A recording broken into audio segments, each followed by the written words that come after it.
Subscribe for more NBA videos.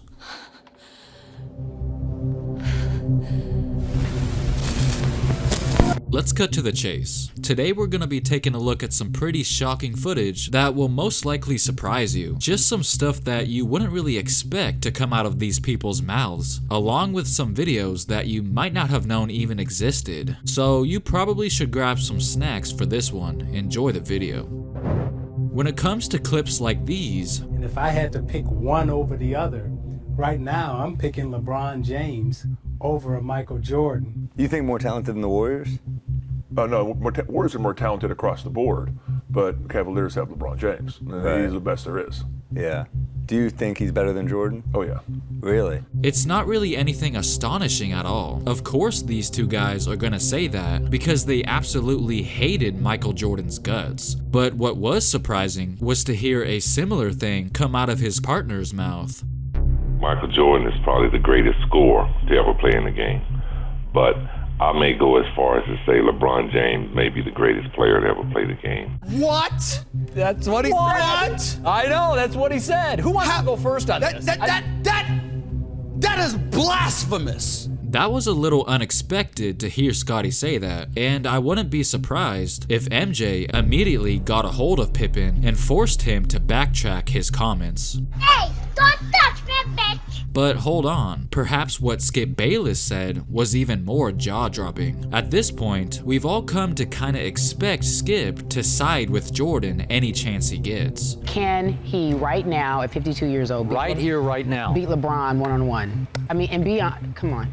You know, Stephen A. Oh Smith, gosh, don't do this. You know, he just might be don't do He this. just might be able to. But believe it or not, he admitted something that was finally somewhat objective for once. LeBron James does have this going for him. He is a better all-around player than Michael in that he has more skills than Michael. I gotta get. Well, I mean, come on. We're running out of time, America. We're running a better out of time. all-around player. No, he has more all-around skills than Michael had. Man, I have to admit, I had to go wash my ears out after hearing that, because I wasn't sure what I just witnessed. Now, you could say that what he said was 100% true, but coming from Skip Bayless, who is the biggest LeBron hater on planet Earth, was a little weird. You'll probably never catch a statement like that coming out of his mouth nowadays. That might have been the one and only time he gave LeBron that much credit.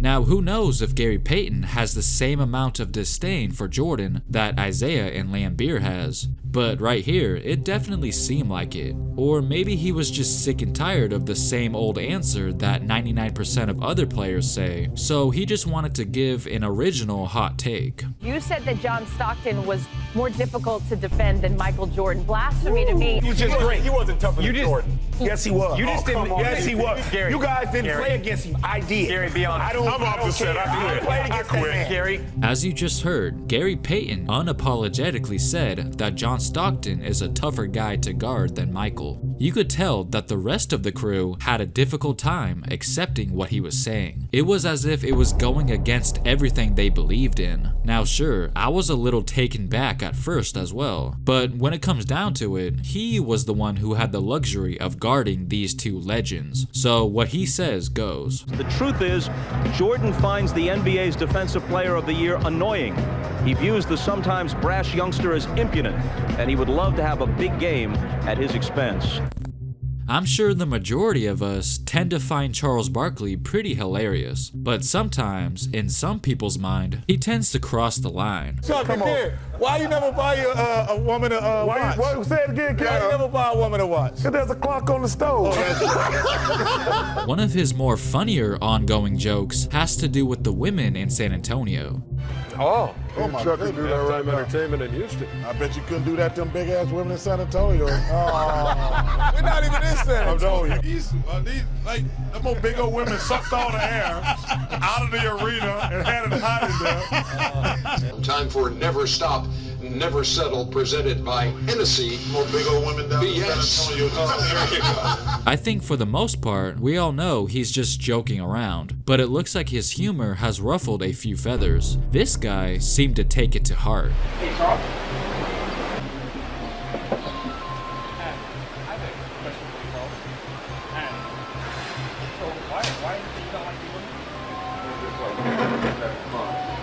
Did you have like that taste coming back like a big woman like? No, dude, I'm just joking. I'm on TV. But you. Hey James, I got some people trying to film me and get in trouble. Could you come get rid of these sons of please?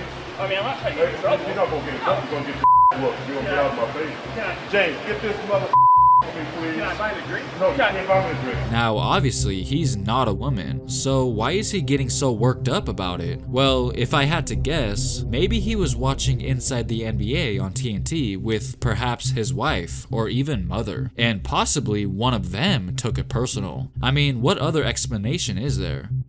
Ron Artest has been known to do some pretty strange things in the past. Oh, I'm so sorry to humiliate you on TV by pulling your shorts down. I won't do it again. He's definitely cut from a different cloth. One of the most unique and unpredictable personalities the NBA has ever seen. So when he said this, who knows where his head was at? Nah, I think they're doing a good job. Well coached. Well coached. Roy's probably the best player I've played against. To me, he's the best shooting guard. Even Craig Sager wasn't sure if he heard him correctly, so he had to ask him again. He's a better player than Kobe Bryant, a better player than LeBron James? He's the best player I played against. Are you saying that just because he's your opponent in this series? No, he is. He's the best player I played against. Outside a guy from my hood in Queensbridge, and now it's Roy. Now, don't get me wrong, Brandon Roy was a killer on the court, but that answer did make some headlines. Ron Artest said you're better than Kobe. Oh, yeah. What do you say about that? Nah, he didn't say I was better than Kobe. He said I was hardest player he's guarded. But you're the only guy to ever score 40 on it, there, right? Yeah. So I mean, for me, that was a huge compliment. You gotta ask him what he meant by it. Who knows if Artest was just trying to get a rise out of us. Either way, it was something different to hear. What's it about Phoenix that you said the other day you hate? I don't like them. I don't like them. It's plain and simple. I do not like them. They used to whoop us pretty good and used to let us know about it, and I will not forget that. So even though most of the guys from that team are gone, I don't care. I won't let it go. Damn, why so much distaste for the Phoenix Suns? Well, let's see. First of all, Phoenix has knocked Kobe out of the playoffs on numerous occasions. Second of all, Steve Nash robbed an MVP that Bryant strongly believed belonged to him. And third, one of his most intense rivals was on that team for many years. I have no respect for him. Why is that? Because I think he's a pompous, arrogant individual. I think a lot of people let him get away with things, and he feels like he's supposed to get away with them, and I don't agree with that. Trying to create space, and he's hammered. That's a flagrant. Bell just collared him by the throat. Let's see if he's ejected. It is a flagrant. 2 for Kobe, and the ball out of bounds to the Lakers. When we go out there, we play. When we play during the season, we play each other. That's it. I don't know this kid. I don't need to know this kid. I know to. And we go out there and we play the game and leave it at that. Maybe he wasn't hugged enough as a kid. So now you probably understand why he still held a grudge after all that time. Once you get on his bad side, you're automatically dead to him. Robert Horry is known for having an impressive amount of championship rings in his collection, but it looks like it has gotten to his head just a little. 7 rings. Can you just loan him one? This one. Nah, dog, you got to earn it. It would be right if I gave it to you, right? You did a lot of great things in the NBA, but you know. All right, Robert's out of here. Now, T-Mac says that it was just a joke, but judging from his response, I think he took it a little personal. I can understand how people take things, but I'll say this. Anybody can be a champion. Everybody can't be a Hall of Famer.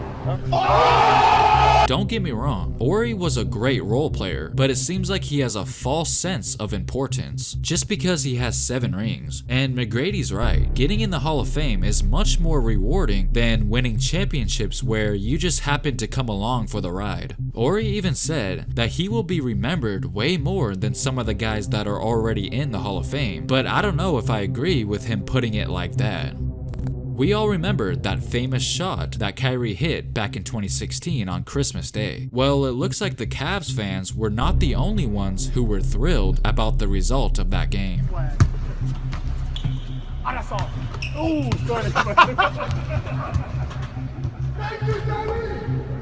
Westbrook was warming up for his Christmas Day game versus the Timberwolves, which was set to take place a couple hours after that Warriors game, and it appeared that Russ tuned into that game as well. Later, when Russ was asked about it, he had this to say. What video? It's a video of you putting up a shot pregame. Ran off and yelled I would something. never say no other man's name like that, for one. Thank you, Kyrie. What do I look like, bro? I was talking to my trainer's daughter. His daughter's name is Jamie. Thank you, Jamie. He could be telling the truth, but all I'm saying is that was interesting timing. Alright, I hope you enjoyed this collection of NBA clips that I gathered up for you guys. I tried to come up with some rare ones that you might have never seen before. Make sure to comment down below if you find these kind of videos interesting. And of course, don't forget to like and subscribe. Thanks for watching.